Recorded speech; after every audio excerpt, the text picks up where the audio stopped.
வாழ்க வளமுடன். Welcome to TNPSC stars channel. Students, இன்னைக்கு உங்களுக்கான வீடியோ 9th ஸ்டாண்டர்ட் சோஷியல். இதில் நம்ம இன்னைக்கு பார்க்குறது எக்கனாமிக்ஸ். சரிங்களா? அசைன்மெண்ட் 2 பொறுத்த வரைக்கும் லாஸ்ட் வீடியோ இதுதான். எல்லாமே போட்டாச்சு. அசைன்மெண்ட் 2ல் சோஷியல் பொறுத்த வரைக்கும் நம்ம ஹிஸ்ட்ரி, ஜியாகிரஃபி, சிவிக்ஸ் எல்லாமே கொடுத்தாச்சு. இது லாஸ்ட் வீடியோ. அதே மாதிரி எல்லா சப்ஜெக்ட்டுக்குமே உங்களுக்கு அசைன்மெண்ட் 2 போட்டாச்சு. சரிங்களா? அதை பாருங்கள். உங்களுக்கு நீங்கள் சேனலை சப்ஸ்கிரைப் பண்ணி பெல் ஐக்கானை கிளிக் பண்ணி வச்சுக்கோங்க. உங்களுக்கு போட்ட அடுத்த செகண்ட் வீடியோ வந்து சேரும். சரிங்களா? ஏன்னா நிறைய ஸ்டூடெண்ட் பார்த்தீங்கன்னா கமெண்ட்டில் வந்து கேட்குறீங்க போட்ட வீடியோக்களே. சரிங்களா? அப்போ தான் அப்டேட் பண்ணியிருப்போம். ஒரு 1 ஹவருக்கு முன்னாடி தான் பண்ணியிருப்போம். ஆனால் கேட்பீங்க. சரியா? ஏன்னா கண்டிப்பாக உங்களுக்கு ஒரு 5 மினிட்ஸ்க்குள்ளாரே வந்து சேரும் நான் அப்டேட் பண்ணால். சரியா? ஓகே குட்டீஸ், கொஷின்ஸ் பார்க்கலாம். ஸோ செகண்ட் லெசன் எக்கனாமிக்ஸ் பொறுத்த வரைக்கும் செகண்ட் லெசன் இது employment in India and Tamil Nadu groups. சரிங்களா? ரொம்ப முக்கியமான லெசன், ரொம்ப சின்ன லெசன் கூட இந்த லெசன். சரிங்களா? ஸோ ஃபஸ்ட் லெசன் ஏற்கனவே டீச் பண்ணி உங்களுக்கு கொஷின் ஆன்சர் கொடுத்துருக்கேன். இதுவும் சீக்கிரமாக கொடுத்துட்றேன். சரியா? Primary sector is also called agriculture sector. Primary அப்படிங்கிறது என்னதுங்க? ஃபர்ஸ்ட் முதல் நிலை தொழில் அப்படின்னு சொல்லுவோம். சரிங்களா? ஸோ அக்ரிகல்ச்சர் பண்ணும்பொழுது, ஒரு விவசாயத்தை பண்ணும்பொழுது அதில் முன்னாடி முதல்ல இருக்கக்கூடிய அது அடுத்தது தான் அது ஃபேக்ட்ரிக்கே போகும். சரிங்களா? அப்போ ஃபேக்ட்ரிக்கு போகிறதுக்கு முன்னாடி இருக்கக்கூடியது பிரைமரி செக்டார், அதுதான் அக்ரிகல்ச்சர் செக்டார். சரிங்களா? we take age group of 15 to 60 years for computation of the workforce. அதாவது 15லேருந்து 60 வரைக்கும் இருக்கக்கூடியவங்க தான் ஒர்க்கில், அதாவது வேலைக்கு போக தகுதியானவர்கள். சரிங்களா? ஆனால் என்னதுங்க, ஆனால் தகுதி இருக்குது. பட் நம்ம 21 நம்ம போகிறதுக்கு நம்ம 21, 25 அந்த மாதிரி ஆயிடுது. பட் என்னன்னா இதை மெஷர் பண்ணுறாங்க. சரிங்களா? 15 to 60 தான் ஒர்க் பண்ணுறவங்களோட ஏஜ் அப்படின்னு சொல்கிறது தான். சரிங்களா? Cottage industries are belongs to எந்த செக்டார் அப்படின்னா அன்ஆர்கனைஸ்டு செக்டார். சரிங்களா? முறைப்படுத்தப்படாத ஒரு செக்டார் தான் இந்த காட்டேஜ். அது என்னதுங்க? குடிசை தொழில் அப்படின்னு சொல்கிறோம் இல்லையா, அதுதான். டெர்டியரி செக்டார் இன்க்ளூட்ஸ் டிரான்ஸ்போர்ட்டும் இருக்கும், இன்சூரன்ஸ் இருக்கும், பேங்கிங், இது எல்லாமே இதில் இன்க்ளூட் ஆகும். சரிங்களா? இப்போ இது என்னதுங்க? டெர்டியரினா சேவை அப்படின்னு சொல்லுவோம், சர்வீஸ். ஓகேங்களா? இதில் வரும். Which sector is not included in occupational pattern? எதுங்க? occupational pattern அப்படின்னா ஒரு முறையான ஒரு பேட்டர்ன் இல்லாத இது எது அப்படின்னு பார்த்தோம்னா பிரைமரி செக்டாரில் தான் அந்த மாதிரியான எந்த பேட்டர்னும் இருக்காது. சரியா? அடுத்து மேட்ச் பாருங்க. பப்ளிக் செக்டார் சர்வீஸ் மோட்டிவ்ல தான் இருக்கும். பிரைவேட் செக்டார் பார்த்தா ப்ராஃபிட் மோட்டிவ். பிரைமரி செக்டார் அப்படிங்கிறது இந்த இடத்துல பவுல்ட்ரி வரும். எம்ப்ளாயர்ஸ் பேயர்ஸ், எம்ப்ளாயர்ஸ் அப்படின்னா பேயர்ஸ் இந்த இடத்துல. சர்வீஸ் செக்டார் அப்படின்னா இந்த பேங்கிங். சரிங்களா? அடுத்தது ஷார்ட் ஆன்சர் கொடுத்துருக்காங்க பாருங்க. What is labour force of the economy? Answer பாருங்க. பேஜ் நம்பர் உங்களுக்கு 293ல் இருக்கு. சரிங்களா? இந்த paragraph. Those who are engaged in economic activities in whatever capacity, high or low, are called employees. People who employ these workers and pay rewards for their work are called the employers. Primary sector, secondary sector, service sector are இங்கே கொஷினில் இருக்கிறத அப்படியே கொடுத்துருங்க. சரிங்களா? Are the important labour force of the economy அப்படின்னு கொடுங்க. சரிங்களா? இந்த மூன்றும் தான் வந்து ஒரு பொருளாதாரத்துக்கு முக்கியமான ஒரு ஃபோர்ஸ். சரிங்களா? Primary sector, secondary sector, service sector R the major important labour force in the economy. சரிங்களா? என்ன பண்ணுவீங்க? இது ஃபஸ்ட்டு இந்த பேராகிராஃப் இதை இங்கேருந்து இது வரைக்கும் கொடுத்துட்டு அந்த இதை நான் சொன்ன மாதிரி எழுதிடுங்க. சரியா? இது அடுத்த கொஸ்டினுக்கான ஆன்சர். இதெல்லாம் எழுதிடாதீங்க. இது மார்க் பண்ணி காட்டிடுறேன். இதை ஃபஸ்ட்டு கொடுப்பீங்க, அதுக்கப்புறம் இந்த இடத்துல இந்த மாதிரி கொடுத்துருங்க. சரியா? கொஸ்டினில் இருக்கிறது லாஸ்ட்டாக இங்கே எழுதிடுங்க. அவ்வளோதான். Differentiate public sector and private sector.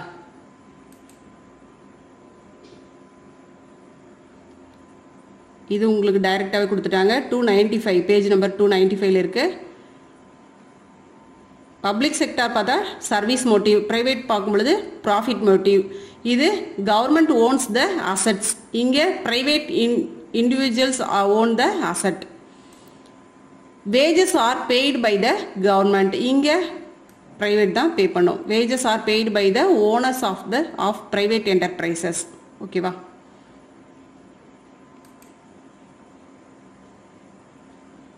What are the third question. Write about the importance of labor group. Labor group உடைய importance என்ன?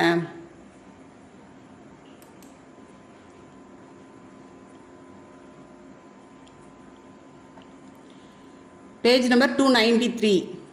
இது சரிங்களா? இந்த ஹைலைட் பண்ண இந்த ரெண்டு பாயிண்ட்டும். Labor force of the economy is the number of people in the country who work and also capable of working.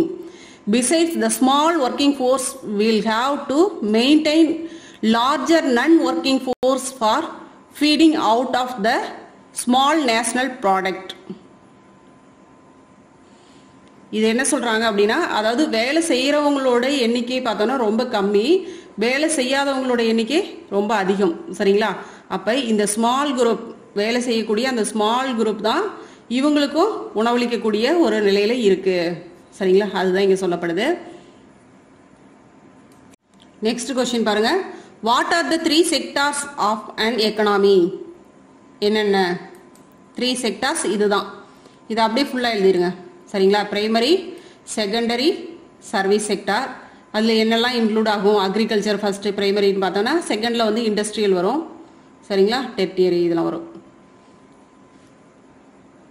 இது அப்படியே ஃபுல்லாக கொடுத்துக்கோங்க. அவ்வளோதான். 1 by 1 போட்டு எழுதிக்கோங்க. What are the problems faced by employees working in organised ஃபீல்டுன்னு கொடுத்துருக்காங்க. ஆனால் இது கொஞ்சம் கொஷின் ராங்காக கொடுத்துருக்காங்க. ஏன்னா நம்மளுக்கு கொஷின் இங்கே புக்கில் பார்த்தீங்கன்னா இது ஒர்க் பிளேஸில் வந்து ஆர்கனைஸ்டு ஃபீல்டில் பார்த்தோன்னா எந்த விதமான ப்ராப்ளமும் இருக்காது அப்படி அந்த மாதிரி நம்மளுக்கு கொடுக்கவும் இல்லை. சரிங்களா? தமிழ் இதில் பார்த்தீங்கன்னா அன்ஆர்கனைஸ்டு ஃபீல்டில் தான் ப்ராப்ளம்ஸ் இருக்கும் மோஸ்ட்லி. சரிங்க? ஃபுல்லாகவே ப்ராப்ளம் தான் அன்ஆர்கனைஸ்டு ஃபீல்டில். சரிங்களா? அதனால இங்கே கொஷின் வந்து ராங்காக கொடுத்துருக்காங்க. What are the problems faced by employees working in unorganised fields. சரிங்களா? இதுதான் கொஷின், கரெக்டான கொஷின். ஸோ அன்ஆர்கனைஸ்டு ஃபீல்டு போட்டுக்கோங்க. ஆன்சர் அது போல் இது எழுதிக்கோங்க. அன்ஆர்கனைஸ்டு செக்டார்ஸில் என்ன மாதிரியான ப்ராப்ளம்ஸ்லாம் இருக்கும் அப்படின்னு பார்த்தா, நீங்கள் பார்த்தீங்கன்னா பேஜ் நம்பர் 294. சரிங்களா? இது ஆர்கனைஸ்டு. நம்மளுக்கு கொஸ்டின் பார்த்தீங்கன்னா ஆர்கனைஸ்டுன்னு கொடுத்துருக்காங்க. பட் இங்கே எதுவுமே டிமெரிட்ஸ் அப்படின்னு பார்க்கும்பொழுது இதில் ஒன்றுமே கிடையாது. சரிங்களா? நம்மளா எழுதலாம், வேணா ஓனா எழுதலாம். இந்த மாதிரி லா இருக்கு, அது வந்து எல்லாத்துக்குமே காமனாக இருக்கும் பொழுது சிலருக்கு அது பொருந்தாததாக இருக்கலாம், அந்த மாதிரிலாம் எழுதலாம். பட் நம்மளுக்கு கொஸ்டின் ராங்காக தான் கொடுத்துருக்காங்க. நம்மளுக்கு ஆன்சர் இதுதான். சரியா? அன்ஆர்கனைஸ்டு போட்டுக்கோங்க. இதுதான் வரும். இங்கே அன்ஆர்கனைஸ்டில் பார்த்தீங்கன்னா ஏகப்பட்ட விஷயங்கள் இருக்கு. Jobs here are low paid and often not regular. Mostly they do not have paid leave, holiday leave due to sickness and so on. Employment is not secure. When there is no work, people are asked to leave the job. சரிங்களா? வேலையில அவங்கள வந்து வேலையை விட்டு கிளம்ப சொல்லிடுவாங்க. அதே மாதிரி லீவ் தான் அவங்களுக்கு வந்து ஒரு லீவும் தரமாட்டாங்க. அப்படி லீவ் கொடுத்தா கூட அவங்களுக்கு அதோட சேர்த்து சேலரியும் கிடையாது. இங்கே பார்த்தீங்கன்னா ஆர்கனைசரில் பார்த்தீங்கன்னா எல்லாமே உண்டு. லீவோட சேர்த்து சேலரி இருக்கும். சரிங்களா? இப்போ டீச்சர்ஸ்லாம் பார்த்தோன்னா லீவ் கொடுக்குறாங்க இல்லையா? இப்போ லீவோட சேர்த்து அந்த மந்த்தில் ஃபுல்லாக சேலரி வந்துட்டு தான் இருக்கும். சரிங்களா? இதில் இன்னும் எழுதலாம். 2 மார்க் கொஸ்டின்ங்கிறனால இவ்வளோ மட்டும் கொடுங்க. நம்மளுக்கு வந்து 5 மார்க்லையும் இருக்குது, அதை நம்ம பார்க்கலாம் பின்னாடி.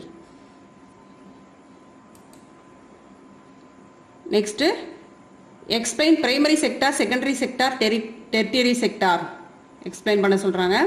இது நம்மளுக்கு புக்கில் அவ்வளோ இல்லை, நம்ம ஓனாக தான் எழுதணும். இது நம்மளுக்கு 8th கொடுத்துட்டு வந்துட்டு இருக்காங்க. நம்ம இதை நம்ம பார்த்தோம்னா 5th படிச்சுட்டு வந்துட்டு இருக்கோம். சரிங்களா? பிரைமரி செகண்டரி இதெல்லாம் 5th வந்துட்டு இருக்கு. ஸோ அதனால இது ஓனாக எழுத சொல்லியிருக்காங்க. இது அப்படியே எழுதிக்கோங்க. தெரியும்னு நினைக்கிறேன். பாருங்க, கொஞ்சம் பெருசு பண்ணுறேன்.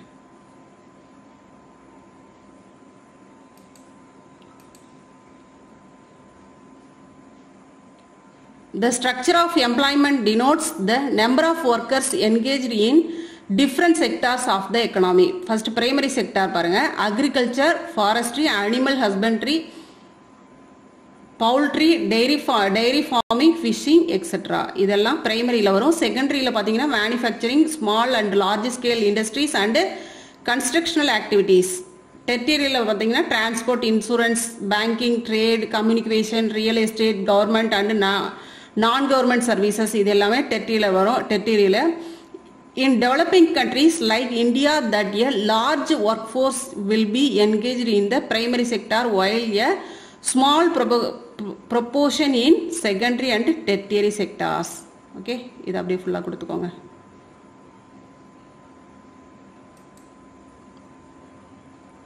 Next, compare prevailing employment in organized and unorganized sectors.